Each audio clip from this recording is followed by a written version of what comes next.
Social media খুললেই যেখানে এখন দেখা যাচ্ছে সবাই অন্নপূর্ণা পুজোর ব্লগ পোস্ট করছে, আমি সেখানে একমাত্র ব্যক্তি যে এখন সরস্বতী পুজোর ব্লগ পোস্ট করতে বসেছি।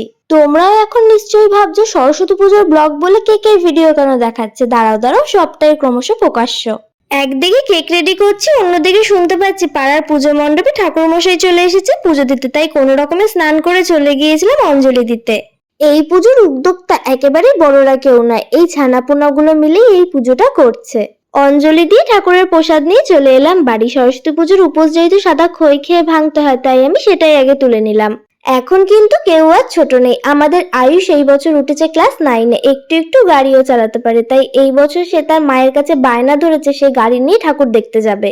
বৌদি হাজারবার বারণ করা সত্ত্বেও সে এক প্রকার জোর করে গাড়ি নিয়ে বেরিয়ে গেছিল। সমস্ত কাজ কমপ্লিট করতে করতে অনেকটাই বেলা হয়ে গেছে, তাই আপাতত খেয়ে নিচ্ছিলাম 1 কাপ চা, এরপর যাব স্নান করতে। ঘড়ির কাঁটায় বাজছে দুপুর 1:30। মোটামুটি সবাই ঘুরতে বেরিয়ে গেছে, এখনো আমি আমার ঘরে এই অবস্থায় দাঁড়িয়েছি। আর এইমাত্র আমি একটা পার্সেল রিসিভ করলাম, এবার দেখা যাক এটার মধ্যে কি আছে। প্রথমে সরস্বতী পুজোতে পরার জন্য একটা সেট অর্ডার করেছিলাম।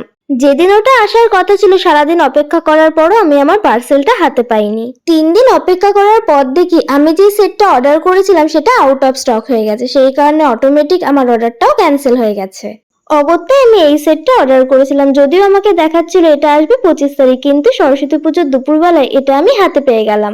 একদিকে রেডি হচ্ছিলাম, অন্যদিকে কেকের যেটুকু কাজ বাকি ছিল সেটুকু আমি কমপ্লিট করে নিয়েছিলাম। এটা ছিল কেকের ফাইনাল লুক। অলমোস্ট 1:45। যেহেতু আমার দুটো ফোন নেই তাই আমাকে এইভাবেই দেখাতে হয় টাইম, আমার কিছু করার নেই। আর মা এদিকে আমাকে খেতে দিয়েছে কারণ আমার প্রচণ্ড খিদে পেয়ে গেছে। আর আজকে আমাদের বাড়ির মেনু হচ্ছে খিচুড়ি। ফোকাস নেই, খিচুড়ি। যেখানে এতক্ষণে সবার ঘোরাঘুরি কমপ্লিট, আমি এখন রেডি করছি আজকে আমি কি পরবো। প্রথমে যে সেটটা আমি নেবো বলে ঠিক করেছিলাম সেটা যখন আউট অফ স্টক হয়ে গেল আমার মনটা খুবই খারাপ হয়ে গেছে। পরে যখন এটাকে দেখতে পেলাম তখন আমার মনে হলো আমার শাড়ির সাথে পরার জন্য এটাই বেস্ট হবে। এইসব রেডি করতে করতে প্রায় আমার ফোনে 10 থেকে 20 বার সবার ফোন করা হয়ে গেছে, তাই আমি ঝটপট রেডি হয়ে নিয়েছিলাম। এতটাই তাড়াহুড়োর মধ্যে রেডি হয়েছি আমার শাড়ির কুচিটা একেবারেই আমার মন মতো হয়নি, কিছু আর করার নেই, অনেকটাই দেরি হয়ে গেছে, তাই হাতে কেক নিয়ে বেরিয়ে পড়লাম। এতক্ষণ মাথার মধ্যে অনেক কিছু চলছিল। ফার্স্টে ছিল কেকটা সময়ের মধ্যে ডেলিভারি দিতে হবে, সেকেন্ড ছিল আমার জন্য সবাই অপেক্ষা করছে। আপাতত মাথাটা একটু শান্ত করতে পেরেছি সবার সাথে দেখা করার পর। ফার্স্টেই চলে গিয়েছিলাম আমি আমার কলেজে। আমাদের বর্ধমান ইউনিভার্সিটির হোস্টেলগুলোতে এখন খুব সুন্দর সরস্বতী পুজো উপলক্ষে প্যান্ডেল করে, তাই চলে গিয়েছিলাম প্রত্যেকটা প্যান্ডেল ভালো মতো দেখবো বলে। এই বছর যেহেতু সরস্বতী পুজো 23শে জানুয়ারি পড়েছিল, সেই কারণে নেতাজি হোস্টেলে গিয়ে দুটো অন্যরকম জিনিস আমাদের চোখে পড়লো। প্রথমটা ছিল বিভিন্ন রকম সবজি দিয়ে ভারতের একটা ম্যাপ, আর দ্বিতীয়টা ছিল আবির দিয়ে নেতাজি সুভাষচন্দ্র বসুর একটা পোর্ট্রেট। নেতাজি হোস্টেল থেকে বেরিয়ে চলে গিয়েছিলাম নেতাজি হোস্টেলের পাশের হোস্টেলটাতে, যদিও প্রত্যেকটা হোস্টেলের নাম আমার জানা নেই। ছোটবেলা সহজ পাঠে সেই চেনা পরিচিত ছবিগুলোই রয়েছে এই প্যান্ডেলের চারিধারে। এই প্যান্ডেলের মূল আকর্ষণ ছিল এই কিউট সরস্বতী ঠাকুর। এই হোস্টেলের ভেতরে যাওয়ার রাস্তাটা আমার বেশ ভালো লাগে, কারণ চারিদিকটা খুব সুন্দর ফুল গাছ দিয়ে সাজানো থাকে।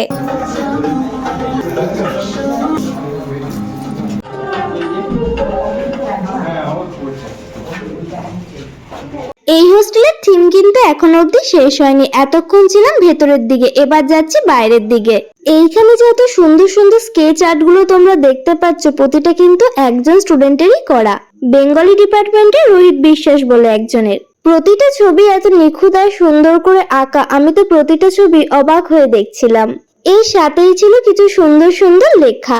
এখানেই শেষ নয়, আরো ছিল, যদিও আমি সবটা ভিডিও করতে পারিনি।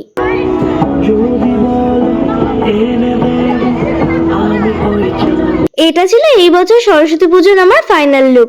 আগেই তোমাদের বলেছিলাম বাড়ি থেকে বেরোনোর সময় আমার কুচিটা একটু গন্ডগোল হয়ে গেছে। রাস্তায় হাঁটতে হাঁটতে তো কুচির 12টা আরোই বেজে গেছিল। এখানে দাঁড়িয়ে বেশ কয়েকটা মন মতো ছবি তুলে নিয়ে চলে গিয়েছিলাম আরো একটা প্যান্ডেলে। অবশ্যই এটা প্যান্ডেল বললে ভুল হবে, আমি পৌঁছে গিয়েছিলাম ছোটখাটো একটা ঢোলাকপুরে। এই প্যান্ডেলটা যে আমার কি কিউট লেগেছিল সেটা তোমাদেরকে কিভাবে বোঝাই। গোটা প্যান্ডেলটা তোমরা দেখো, তোমাদেরও ভালো লাগবে। তোমরা ঝটপট জানিয়ে ফেলো তো বর্ধমানে এই প্যান্ডেলটা দেখতে তোমরা কে কে এসেছিলে।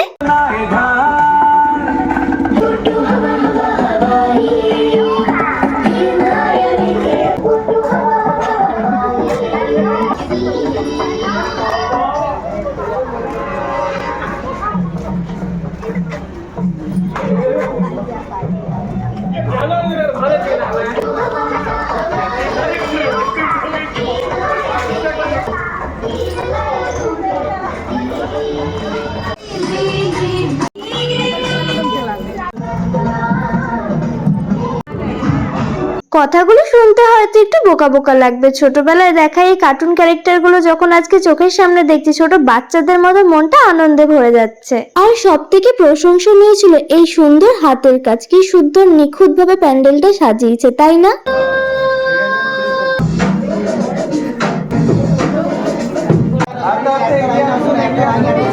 এরপরে চলে এসেছিলাম পাশেরই আর একটা হোস্টেলে। প্রথমে এই প্যান্ডেলটাকে নিয়ে আমরা খুব হাসাহাসি করছিলাম, কারণ প্যান্ডেলের নাম দেয়া ছিল শখের বাজার। কিন্তু প্যান্ডেলের ভেতরে গিয়ে যখন থিমের আসল মর্মটা বুঝলাম, তখন বুঝলাম আমাদের হাসাহাসি করাটা একেবারেই উচিত হয়নি।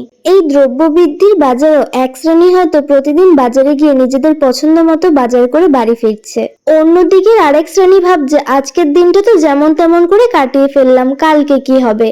এইসব ভাবতে ভাবতেই যখন আমরা সবাই মিলে প্যান্ডেলের বাইরের দিকে বেরিয়ে আসছি, সবাই মিলেই হঠাৎ করে কেমন যেন চুপ হয়ে গেছিল। সবাইকে দেখে মনে হচ্ছিল সবাই যেন কোন এক অন্য জগতে হারিয়ে গেছে। তাই এই প্যান্ডেলে বেশিক্ষণ না থেকে চলে গিয়েছিলাম আর একটা প্যান্ডেলে। এই প্যান্ডেলের থিম ছিল সন্তান আর বাবা মা, কিভাবে বাবা মা তার সন্তানকে ছোট থেকে তিলে তিলে বড় করে তোলে। সন্তানের আনন্দতে বাবা মা কতটা আনন্দ পায় আর সন্তানের দুঃখতে বাবা মা কতটা দুঃখ পায়, সেই চিত্র সুন্দরভাবে ফুটে উঠেছে এই প্যান্ডেলে। গোটা প্যান্ডেলের ডেকোরেশনটাই করা হয়েছিল সুন্দরভাবে শোলা কেটে। আর মাথার উপরে এই যে শোলাগুলো তোমরা দেখছো, এর মধ্যে একটা কথাই বারংবার লেখা আছে, আমার সন্তান যেন থাকে দুধে ভাতে। এই হোস্টেলটা ছিল অন্যান্য হোস্টেলের একেবারেই উল্টো দিকে। আগের বার যে এখানে কোনো প্যান্ডেল হয়েছিল সেটা আমার একেবারেই জানা ছিল না, সেই কারণে আমি আসিনি। আমরা যতক্ষণে এই প্যান্ডেলে এসে পৌঁছেছিলাম ততক্ষণে প্রায় সন্ধ্যা হয়ে গেছিল, তাই এই প্যান্ডেলে শুরু হয়ে গিয়েছিল সন্ধ্যা আরতি। প্যান্ডেলের মাঝ বরাবর বানানো হয়েছিল একটা পুকুর, তার মধ্যে বানানো হয়েছিল সাদা পদ্ম ফুল, তার মধ্যেই মা বিনা হাতে বসে আছে। এখানে মায়ের মুখটা কি অপরূপ মিষ্টি লাগছে, তাই না? এখানকার প্যান্ডেলের থিম ছিল গ্রাম বাংলা, সেই কারণে চারিদিকটা গ্রাম বাংলার মতো সাজানো হয়েছিল। যেদিক থেকে আমরা ঢুকেছিলাম সেই দিক থেকে বেরোনো যাবে না, আমরা এখন যাচ্ছি অন্য একটা রাস্তা দিয়ে। রাস্তাটা যাচ্ছিল একটা ক্লাসরুমের ভেতর থেকে। ক্লাসরুমের ভেতরটাও খুব সুন্দরভাবে সাজানো ছিল। যেহেতু একটু একটু সন্ধ্যা হয়ে আসছিল, সেই কারণে বাইরের লাইটগুলো জ্বালিয়ে দেওয়া হয়েছিল। দেখো কি সুন্দর লাগছে দেখতে। এখন আমরা ঘুরতে বেরিয়েছিলাম দুপুরবেলা। সাধারণত মানুষ ওই সময়তেই লাঞ্চ করে, কিন্তু আমরা এসেছি ইভিনিং এর টাইমে লাঞ্চ করতে। খাওয়া দাওয়া শেষ করে ধরলাম এবার বাড়ির পথ। যেই রাস্তা ধরে আমরা আসছিলাম সেখানেই দেখলাম সরস্বতী পুজো উপলক্ষে প্যান্ডেল করেছে। সরস্বতী পুজো উপলক্ষে যেখানে প্যান্ডেল হয় সেটা আমার একেবারেই জানা ছিল না। যাই হোক, আপাতত প্যান্ডেল দেখে ঢুকে পড়লাম প্যান্ডেলের ভেতরে। ঢোকার পরে বুঝলাম এই সেম প্যান্ডেল এই বছর দুর্গাপুজোর সময় করেছিল কেশবগঞ্জটিতে, সেটাই আবার রিক্রিয়েট করা হয়েছে এখানে ছোটভাবে। এরপরে এবছরের মতো লাস্ট সরস্বতী পুজোর ঘোরাঘুরিটা কমপ্লিট করে চলে এলাম বাড়িতে।